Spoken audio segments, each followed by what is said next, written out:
Hey guys, my name's Kurtis Hawkins with the Red Door YQL team located right here in Lethbridge, Alberta. And today I'm going to be going over the cost of living in Lethbridge for 2022. Now I'm making this video specifically for those of you who are thinking about moving from other provinces or cities and considering Lethbridge. With the cost of living increasing so dramatically in places like BC and Ontario, it's no wonder why Lethbridge would be so high on your priority list. Now that being said, if you're already from Lethbridge, you should probably also pay attention to this video. Because we do live here, we can all kind of get used to our surroundings, and looking at Lethbridge from an outside perspective will help you realize how inexpensive it is to live here. Oh, spoiler, it's very cheap to live here. Finally, before we get started, just a quick heads up that I'm going to be going over the rental prices, the real estate market, transportation, and food. To me, those are the biggest factors when it comes to cost of living, and things like entertainment, for example, can be so variable household to household that I think it's kind of irrelevant for a video like this, so I'm just going to stick to those four. First, let's talk about rent and housing, which is the biggest expense on a monthly budget. So according to Lethbridge News Now, Lethbridge is among the most affordable rental markets in Canada. Now that being said, rents have increased year over year. However, it's still very affordable, with the average price for a one-bedroom unit being around $956 and a two-bedroom unit was $1,051 as of June 2021. Now, just comparing this to Calgary, which is just 2 hours north of us and is a much bigger city, a one-bedroom unit up there averaged out to be $1,239, while a two-bedroom unit was $1,537. Almost a 500 difference between these two cities, which is absolutely insane. Now, I know not everyone who's moving to Lethbridge will be renters out there, but this is especially important if you're a landlord or you're looking for an investment property. You might be looking at Lethbridge and thinking, wow, with rent this cheap, how can you ever make any money in Lethbridge renting out a property? Well, the good news is that vacancy rates are quite low, and there's a huge demand for quality rentals in Lethbridge. My wife and I actually own about 4 rental units, and we've had them for about 6 years now, and we've never had a month without having the units filled.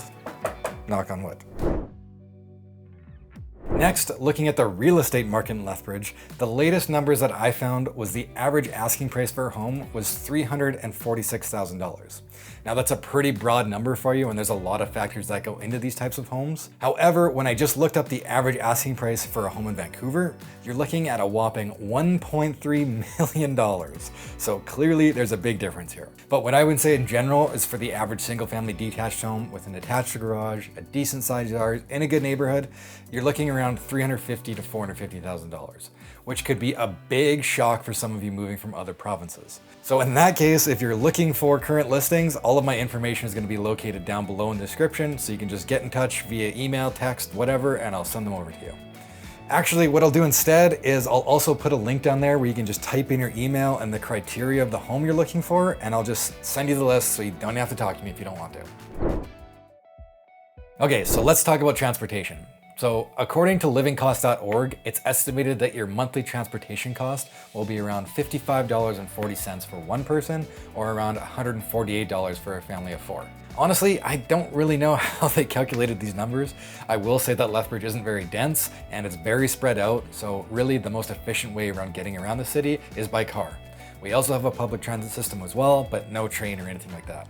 But every year I do see more and more bike lanes pop up around the city, and with me and my wife having just moved to the north side of Lethbridge, we're kind of more centrally located, so we definitely want to start taking more advantage of those and keeping that gas bill down. Because I'll tell you what, gas has been increasing all over the country. Our gas in Alberta used to be 30 cents cheaper than BC, for example, except for this year. So if somebody could explain that to me, that'd be great. I'm hoping they go back down soon.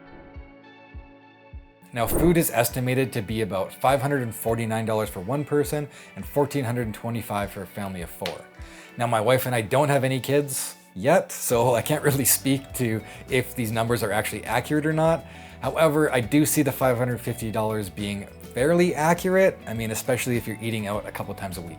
My wife and I try to eat out as little as possible just to keep those grocery bills down, but what can you do? Everybody's busy, so sometimes it just happens. However, comparing groceries to the national average, Lethbridge is considered to be right at average, so no more expensive or no more cheaper.